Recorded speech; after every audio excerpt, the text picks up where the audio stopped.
Sí, sin ningún lugar a dudas, lo que está pasando en las provincias, lo que está pasando en los municipios, obedece a una política nacional implacable, donde sistemáticamente las decisiones del gobierno es más concentración de riqueza en los grupos económicos más concentrados y un ajuste muy claro hacia los sectores populares, los sectores más vulnerables y los trabajadores del Estado.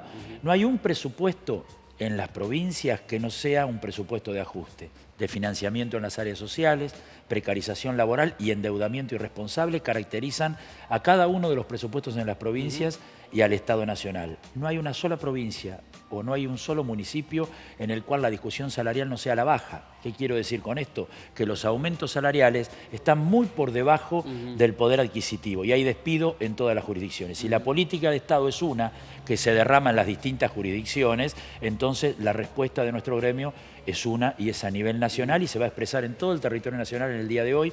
Ya a esta altura del día podemos hablar de hospitales, podemos hablar de escuelas que tienen un alto nivel de adhesión de los trabajadores y trabajadoras. En el caso de La Plata también los docentes han parado y confiamos que, como viene sucediendo, vamos a construir un dato con un fuerte respaldo de las compañeras y compañeros que debería ser tomado por el gobierno nacional y por los gobiernos provinciales y municipales para cambiar el rumbo en la negociación salarial y laboral en la Argentina. ¿Qué ha sucedido con esta famosa reforma administrativa que quería hacer la gobernadora María Eugenia Vidal, que ustedes alertaron o advirtieron que de ser así, bueno, la cuestión sería bastante más compleja y por eso han llevado a cabo algunas medidas de fuerza en los últimos días?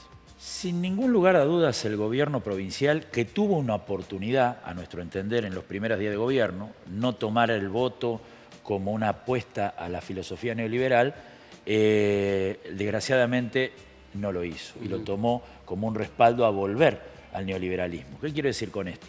Que sumado a los presupuestos de ajuste, a los salarios a la baja, ahora se entra en una ofensiva de ajuste estructural en el Estado, de moldear el Estado en función de los intereses más poderosos en detrimento de los trabajadores y los sectores populares. ¿Por qué digo esto?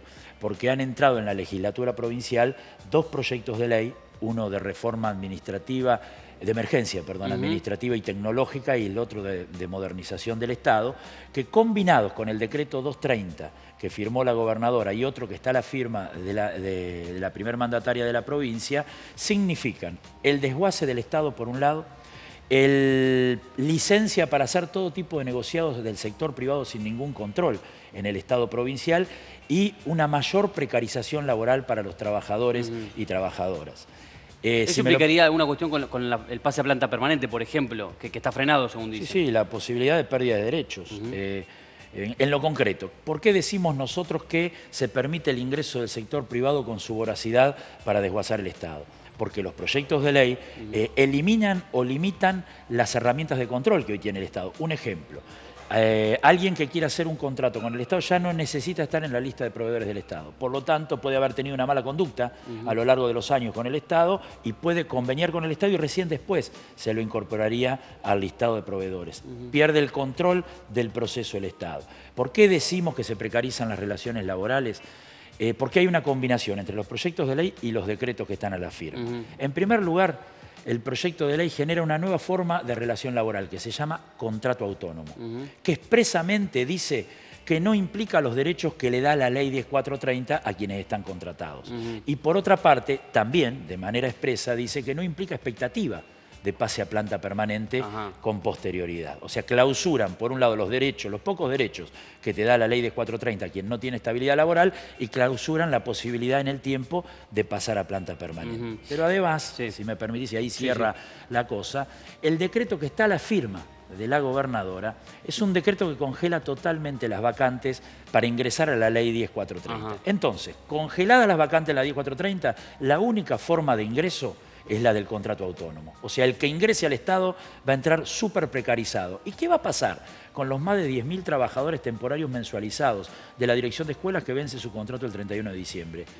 Si están congeladas las vacantes en la 10430, pasarían a ese contrato autónomo perdiendo derechos y perdiendo la posibilidad de pasar a planta. ATE se opone terminantemente, y el paro en el día de hoy tiene que ver también con la reapertura de la paritaria que se cerró ilegalmente y contra las leyes de reforma del Estado. Y ayer hubo una situación de tensión, si podemos llamarlo, en el Ministerio de Trabajo, algunos trabajadores que estuvieron ocupándola y un intento de desalojo se vivió, ¿no?